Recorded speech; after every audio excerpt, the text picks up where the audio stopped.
लाल किला धमाके से जुड़ी बड़ी खबर सामने आ रही है। पैनिक अटैक की वजह से हुआ धमाका, सूत्रों के हवाले से बड़ी जानकारी सामने आ रही है। घबराहट में हुआ विस्फोट, बड़ी वारदात की साजिश में था डॉक्टर उमर। गाड़ी लेकर कहीं और जाना चाहता था डॉक्टर उमर। अधूरे आईईडी की वजह से चलती कार में हुआ विस्फोट। जांच एजेंसियों को मिले कई अहम सुराग। तो बड़ी जानकारी आपको बता रहे हैं, दिल्ली के लाल किला के पास हुआ धमाका दरअसल पैनिक अटैक का नतीजा बताया जा रहा है। आतंकी डॉक्टर उमर किसी और बड़ी साजिश की वारदात में वो साजिश और कुछ और करना चाहता था, लेकिन अधूरा आईईडी चलती कार में ही फट गया। जांच एजेंसियों को घटनास्थल से कई अहम सुराग मिले हैं। बताया जा रहा है कि ऑपरेशन सिंदूर से घबराकर जैश-ए-मोहम्मद ने नया पैटर्न अपनाया था। इस घटना से एक बड़ा हमला टल गया, लेकिन खतरा अभी भी बरकरार है। एनआईए और दूसरी एजेंसियां उमर की मददगारों की तलाश में जुटी हुई है। कई गिरफ्तारियां जल्द हो सकती हैं। तो बड़ी जानकारी आपको बता रहे हैं, बड़े खबर आपको बता रहे हैं सूत्रों के हवाले से। आपको बता दें कि डॉक्टर उमर ने घबराहट में आकर के ब्लास्ट किया उसने। बता दें आपको कि सूत्रों के हवाले से बड़ी जानकारी आप बता रहे हैं।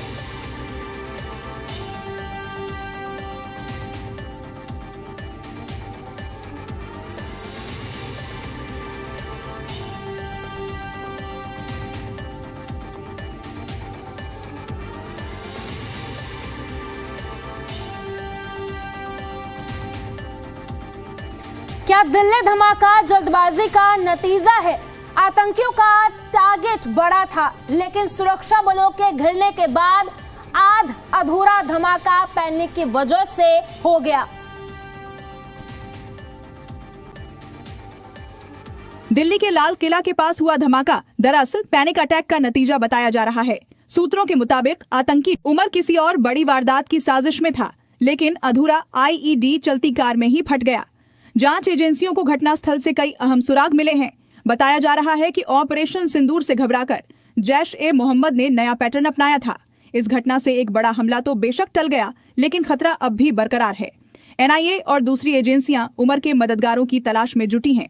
जल्द ही कई गिरफ्तारियां और हो सकती हैं।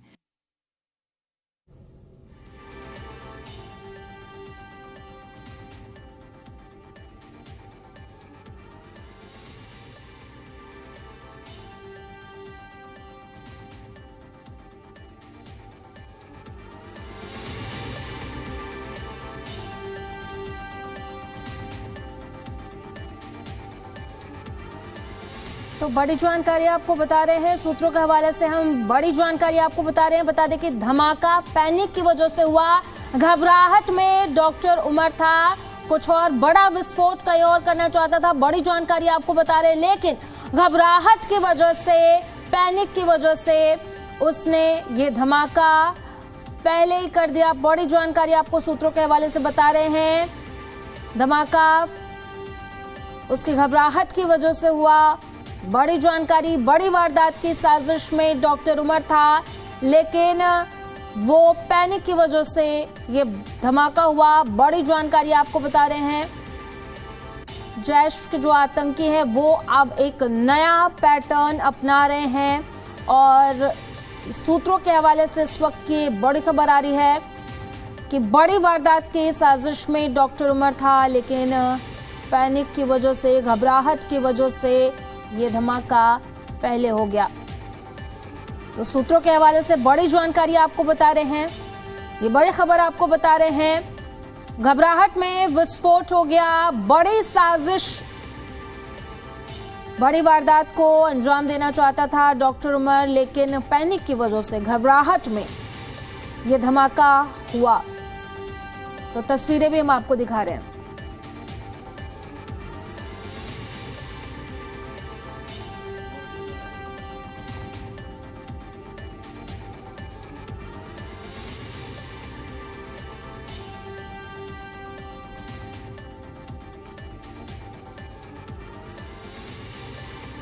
और इसी पर ज्यादा जानकारी के साथ सहयोगी संजय वर्मा हमारे साथ लाइव जुड़े हैं, उन्हीं का रुख कर लेते हैं। संजय, फिलहाल क्या कुछ जानकारी आपके पास, क्या कुछ बताया जा रहा है इस पूरे मामले को लेकर के?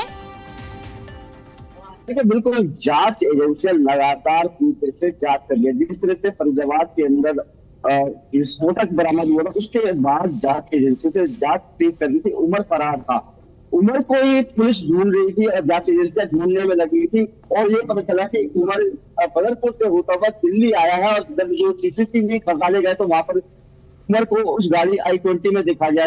लेकिन सबसे बड़ी बात है कि जांच एजेंसियों के पास ये बता कर रही है, क्योंकि जांच एजेंसी के बाद जो जितना बड़ा विस्फोटक मिला था, उनको ये पता था कि ये बहुत बड़ी साजिश के तहत जगह जगह विस्फोट करेंगे और इनका इरादा बहुत बड़े वारदात को अंजाम देना था। लेकिन जब ये पूरी मामला सामने आया तो उसमें उमर को घबराहट हुई और वो कोशिश ये करने लगा। वहां से जब वो 3 घंटे जिस पार्किंग में वहां पर था, वहां पर 3 घंटे करीब वहां पर उस पार्किंग के अंदर लाल किले के पास वो सुनहरी मस्जिद में पार्किंग के अंदर उस गाड़ी के अंदर बैठा रहा जिस गाड़ी में विस्फोटक था। लेकिन एक बड़ा सवाल वहां पर भी उठता है कि जो पार्किंग है उस पार्किंग के अंदर क्या चेकिंग क्यों नहीं की गई और 2-3 घंटे तक वहां पर उस विस्फोटक के साथ बैठा रहा। तो एक बड़ा सवाल यहाँ पर यह भी है, हालांकि जांच एजेंसियां लगातार इस बात को तस्दीक करने में लगी है कि उमर क्योंकि घबराहट हो गई कि कुछ उसके साथी पकड़े गए थे जांच एजेंसियों के द्वारा, और उसी घबराहट के अंदर जब वहां से निकला, जब वहां पे लाल किले के ठीक सामने पहुंचा गेट नंबर 1 के पास, भी ये विस्फोट उस गाड़ी के अंदर रहता है। तो उसकी वजह से कई लोगों की मौत हो जाती है। जांच एजेंसियां अब इस बात की जांच कर रही है कि जो उसके साथ और कौन कौन से लोग जुड़े हुए थे, क्योंकि एक डॉक्टर जिस तरह से बताया जाता है लोगों का इलाज करता है, लेकिन जिस तरह से ये डॉक्टर उमर यहाँ पर पहुंचे और पूरे डॉक्टरों की एक वहां पर जो बताया जा रहा है कि कई डॉक्टर इसमें शामिल थे, कश्मीर से भी इसके साथ साथ जो जांच एजेंसियां हैं वो लगातार अन्य राज्यों में छापेमारी कर रही है, इस मॉड्यूल के बारे में पर्दाफाश कर रही है। और सबसे बड़ी बात यह है कि इसमें एक नया ये मॉडल टेक्नोलॉजी थी, क्योंकि जिस तरह से जिस विस्फोटक का इस्तेमाल किया गया है उस विस्फोटक के जरिए जांच की जा रही है। फॉरेंसिक लैब आज जांच करेगी, कई सैंपल वहां से उठाए गए हैं और उस सैंपल को उठाने के बाद जब फॉरेंसिक लैब जांचेगी और जांच के बाद जब पता चलेगा कि आखिर इसमें कौन सा विस्फोट का इस्तेमाल किया है, क्योंकि विस्फोट वहां पर लोगों का कहना कि इतना जबरदस्त था कि पटखंडे उड़ गए थे। वहां पर गाड़ियों के साथ साथ इंसान के शरीर के अंग भी बहुत दूर तक पहुंचे थे और कई गाड़ियां क्षतिग्रस्त हो गई थी।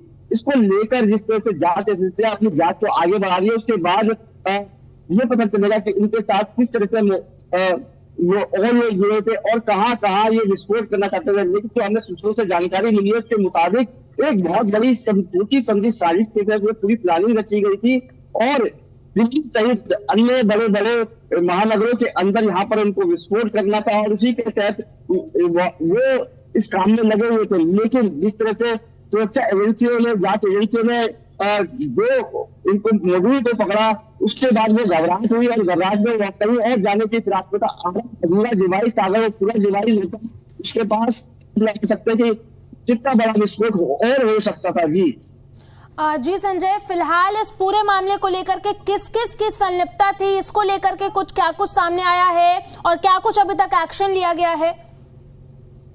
देखिए, जांच एजेंसियां लगातार जांच कर रही हैं और बहुत व्यापक स्तर पर जांच की जा रही है, क्योंकि जो मॉड्यूल सामने आया है वो बहुत हिला देने वाला है। क्योंकि ऑपरेशन सिंदूर के बाद क्या है, ISI का जो मॉड्यूल है ये चाहता था कि भारत में बड़े पैमाने पे इस तरह के विस्फोट किए जाए और इसको लेकर एक पूरी साजिश रची गई थी।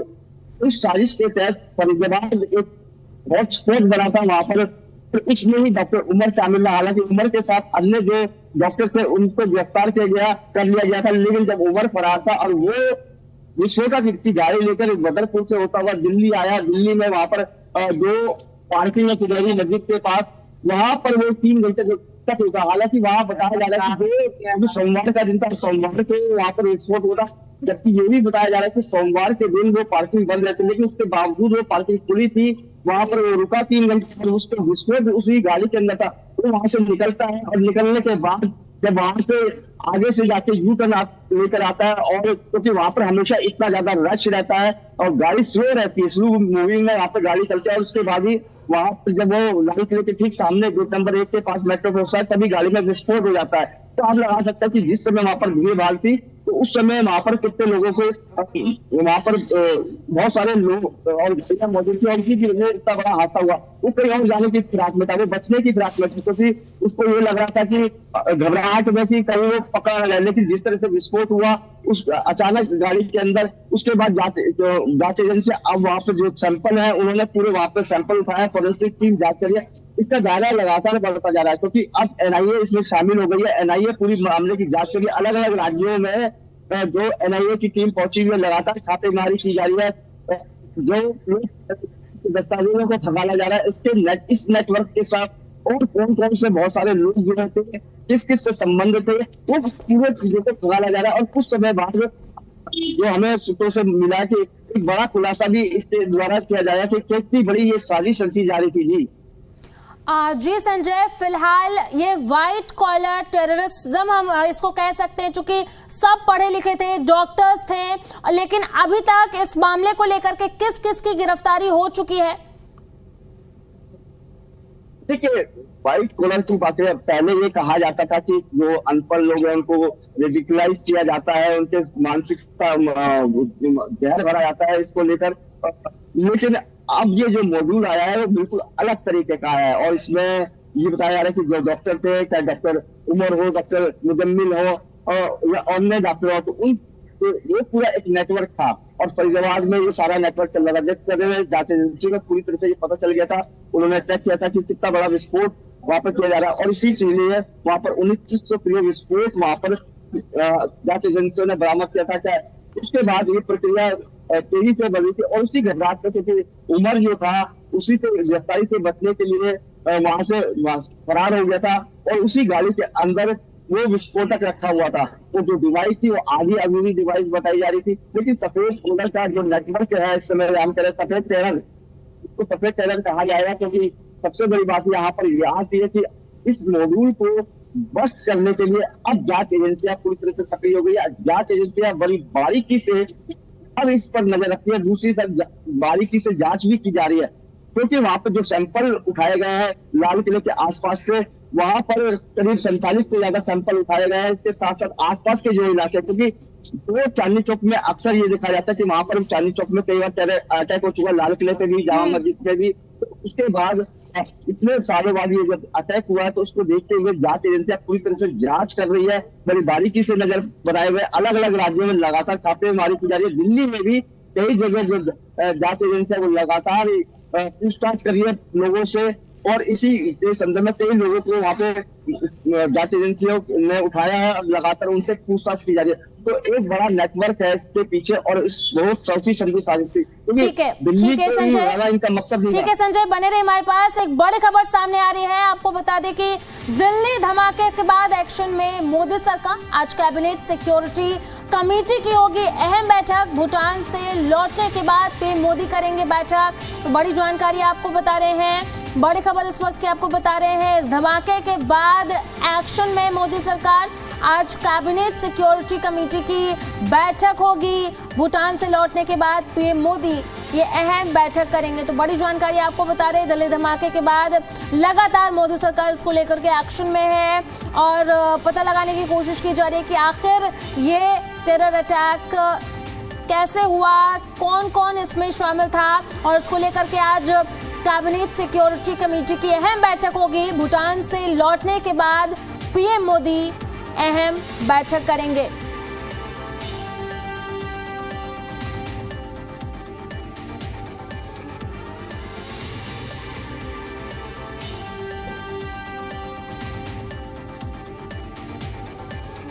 दिलीप लाल से जुड़ी बड़ी खबर सामने आ रही है। डॉक्टर मुजमिल की अरेस्ट के बाद पुलिस उसके पार्टनर डॉक्टर शाहीन के घर यूपी एटीएस पहुंची है। असिस्टेंट प्रोफेसर थी डॉक्टर शाहीन। तो बड़ी जानकारी आपको बता रहे हैं, डॉक्टर शाहीन के घर यूपी एटीएस पहुंची है। तो बड़ी खबर इस वक्त की, बड़ी जानकारी आपको बता रहे हैं। मेडिकल कॉलेज में थी असिस्टेंट प्रोफेसर। 2013 में बगैर सूचना के डॉक्टर शाहीन चली गई थी। बड़ी जानकारी आपको बता रहे हैं, डॉक्टर शाहीन सईद ने प्रयागराज से एमबीबीएस किया था। पति से तलाक के बाद आतंकी डॉक्टर मुजमिल की गर्लफ्रेंड बन गई थी। तो बड़ी जानकारी बता रहे हैं आपको, इस वक्त की बड़ी खबर आपको बता रहे हैं। दिल्ली ब्लास्ट से जुड़ी बड़ी जानकारी आपको बता रहे हैं। डॉक्टर मुजमिल की अरेस्ट।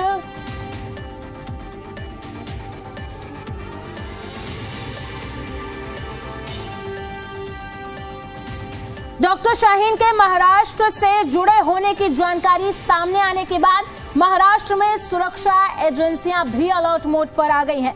ये वही डॉक्टर शाहीन है जिसे फरीदाबाद में हथियारों का जखीरा रखने के आरोप में गिरफ्तार किया गया था।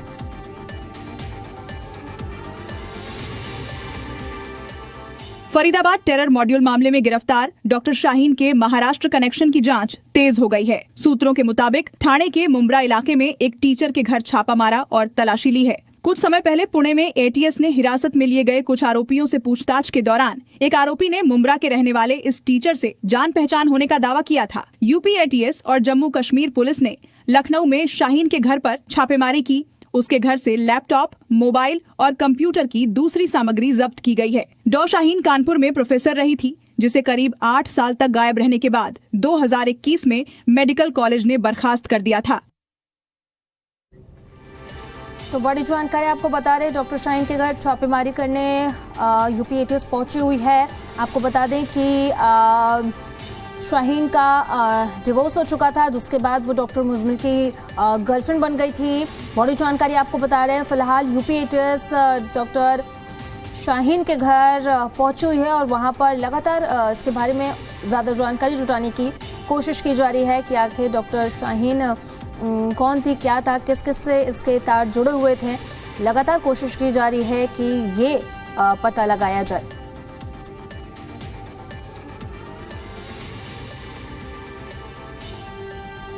तो बड़ी जानकारी, बड़ी खबर, शाहीन के घर यूपी एटीएस पहुंची हुई है। लगातार छानबीन की जा रही है, कौन थी, क्या थी, कैसे जुड़ी, ये सब कुछ पता लगाने की कोशिश की जा रही है डॉक्टर शाहीन के बारे में। तो बड़ी अपडेट, बड़ी जानकारी आपको बता रहे हैं। तो इस वक्त की बड़ी खबर सामने आई है। शाहीन के घर यूपी एटीएस पहुंची हुई है और छापेमारी कर रही है, जांच कर रही है।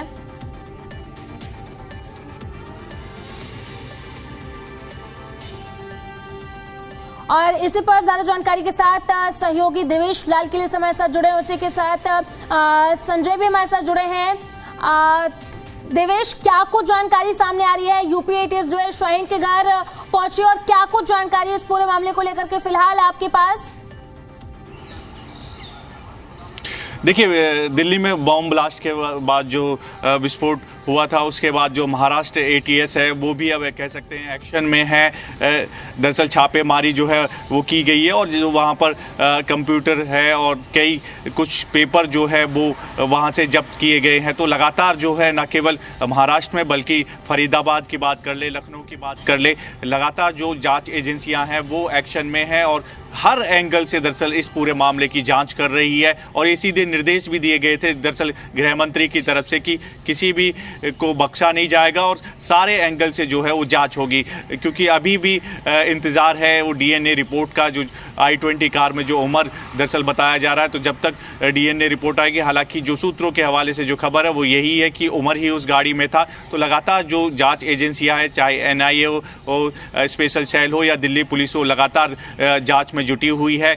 और हो सकता है कि कुछ और तथ्य जो है वो सामने आए, जिस तरह से लगातार न केवल महाराष्ट्र में बल्कि लखनऊ और जो फरीदाबाद में लगातार जो है पूछताछ हो रही है। तो लगातार कोशिश ये है जांच एजेंसियों की कि जो तथ्य हैं वो सामने निकल कर आए कि आखिरकार जो उमर था वो दरअसल किस तरह से दिल्ली पहुंचा, उसका मकसद क्या था, इसके पीछे किस किस से उसका कनेक्शन था। सबसे बड़ा सवाल ये है दरअसल कि पार्किंग में 3 घंटे उसने इंतज़ार किया, क्या वो किसी के निर्देश का इंतज़ार कर रहा था या किसी से मुलाकात करनी थी उसको। तमाम कई सवाल हैं जिनके जवाब अभी आना बाकी है। और फिर उसके बाद 3 घंटे इंतज़ार के बाद वो वहाँ से निकलता है, लाल किले के पास रेड लाइट के पास पहुँचता है और वहाँ पर ब्लास्ट हो जाता है। इसमें भी कई सवाल है, क्या वो ब्लास्ट वहीं करना चाहता था जो विस्फोट हुआ है, क्योंकि जिस तरह से ब्लास्ट हुआ है। जो आसपास की जो गाड़ियां थी दरअसल वो जलकर खाक हो गई। जो गाड़ी के पार्ट्स थे वो 100 से 200 मीटर की दूरी पर जाके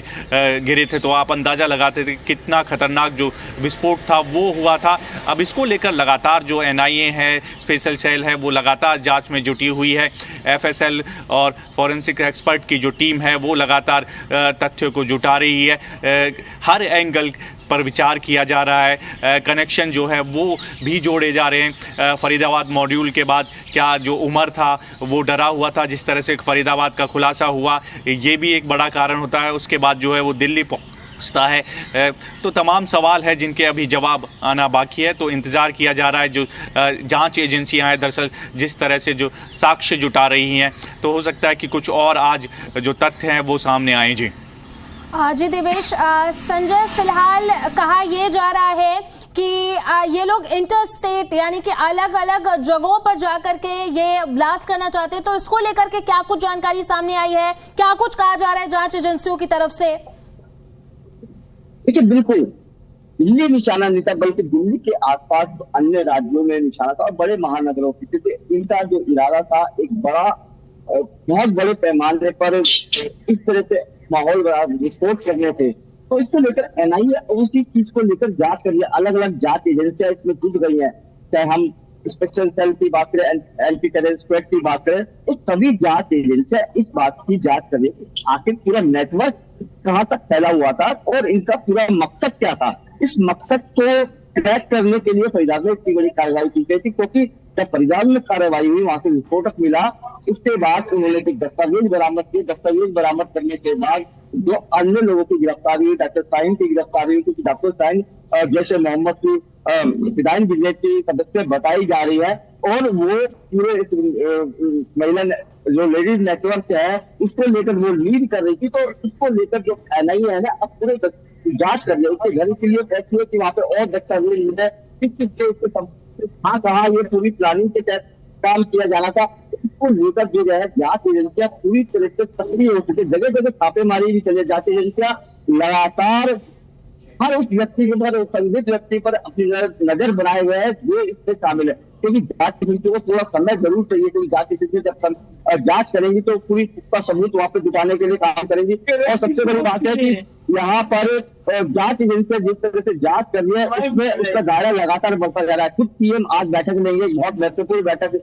प्रधानमंत्री जी की सुरक्षा एजेंसियों के साथ होगी। तो इससे आप अंदाजा लगा सकते हैं कि जो ये वारदात हुई इसके पीछे कितनी बड़ी साजिश छुपी हुई है। तो इसको लेकर खुद प्रधानमंत्री यहाँ पर जो आज बैठक लेंगे तो इसको देखना ये होगा कि अब सबसे बड़ी बात है कि जांच एजेंसी के सामने एक यहाँ पर बहुत बड़ी चुनौती है कि जो पूरा मॉड्यूल है ये पूरे देश में फैला हुआ है, वो दिल्ली में फैला हुआ नहीं है। दिल्ली में किन किन लोगों से संपर्क यहाँ पर उसने किया, डॉक्टर उमर यहाँ पहुंचा, 3 घंटे किससे मिला, कहा, उसको क्या निर्देश थे, क्योंकि आधी अधूरी डिवाइस थी। वो आधी अधूरी डिवाइस के बाद वो जो विस्फोट हुआ, अगर वो पूरी डिवाइस होती तो आप खुद अंदाजा लगा सकते हैं कितना बड़ा ब्लास्ट होता। दिल्ली सहित और भी बड़े बड़े शहर उनके निशाने पे थे। तो क्या इस बात की भी बात करें, क्या इसके पीछे क्या जो ये आतंकी साजिश है, क्या इनके पीछे कोई VVIP को भी इनको आने का मकसद था, जो क्या उनके निशाने पर थे VVIP ठिकाने या VVIP जो नेता है बड़े बड़े उनके निशाने पर। तो जांच एजेंसियां अब इस बात को लेकर लगातार खुलासा जांच कर रही है, क्योंकि जिस तरह से जांच एजेंसियों को ये पता लगाया है कि इसके पीछे बहुत बड़ा मॉड्यूल नेटवर्क काम कर रहा था। ऑपरेशन कुंडूर के बाद वो कुछ ऐसे नेता उनके निशाने पर थे जो हमें सूत्रों से मिली है जानकारी, उनके बाद कुछ बड़े नेता उनके निशाने पर थे। और ठीक है संजय, देवेश, आप दोनों मेरे साथ बने रहिए। इस वक्त की बड़ी जानकारी सामने आ रही है वो हम आपको बता देते हैं। आपको बता दें कि डॉक्टर शाहीन को लेकर के बड़ी खबर सामने आ रही है। महिलाओं का ब्रेन वॉश करती थी शाहीन। डॉक्टर शाहीन का जैश ए मोहम्मद से एक्शन था, बड़ी जानकारी आपको बता रहे हैं। जैश की महिला विंग से कनेक्शन था, सीमा पार से डॉक्टर शाहीन को मिलता था निर्देश, हथियार ले जाने में शाहीन का इस्तेमाल हुआ। बड़ी जानकारी आपको बता रहे हैं, बड़ी खबर इस वक्त की आपको बता रहे हैं। आपको बता दें कि डॉक्टर शाहीन जो है वो महिला का ब्रेन वॉश करती थी।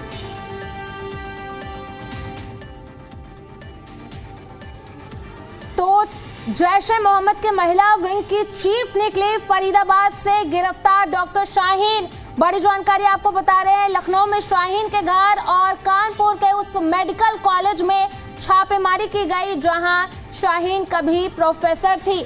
वहीं शाहीन के भाई परवेज अंसारी भी हिरासत में लिया गया है। शाहीन का महाराष्ट्र कनेक्शन भी निकलकर सामने आया है और स्क्रीन पर हम आपको लगातार 4 तस्वीरें दिखा रहे हैं। तो ये 4 तस्वीरें हम आपको लगातार स्क्रीन पर दिखा रहे हैं। जैश ए मोहम्मद से कनेक्शन सामने आया है, कानपुर मेडिकल कॉलेज से भी इसका कनेक्शन सामने आ रहा है। तो बड़ी जानकारी 4 तस्वीरें हम आपको लगातार स्क्रीन पर दिखा रहे हैं। एटीएस कस्टडी में भाई परवेज है और बड़ी जानकारी ये सामने आई है कि जो शाहीन है वो महिलाओं का ब्रेन वॉश करती थी। मुब्रा में शिक्षक के घर भी छापेमारी की जा रही है, यानी कि इस मामले को लेकर के लगातार एक्शन लिया जा रहा है। 4 तस्वीरें हम आपको लगातार स्क्रीन पर भी दिखा रहे हैं।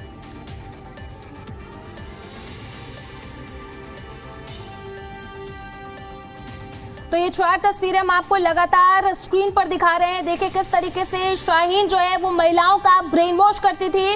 जैश ए मोहम्मद से भी कनेक्शन सामने आया है, कानपुर मेडिकल कॉलेज से भी कनेक्शन सामने आया है और साथ ही साथ आपको बता दें कि एटीएस के कस्टडी में भाई परवेज है, वहीं मुंब्रा में शिक्षक के घर भी छापेमारी की गई है। तो बड़ी ये जानकारी आपको बता रहे हैं, 4 तस्वीरें हम आपको दिखा रहे हैं। तो बड़ी जानकारी आपको बता रहे हैं और ये 4 तस्वीरें भी हम आपको लगातार स्क्रीन पर दिखा रहे थे। फिलहाल संजय और देवेश, आपका बहुत बहुत शुक्रिया इस तमाम जानकारी के लिए।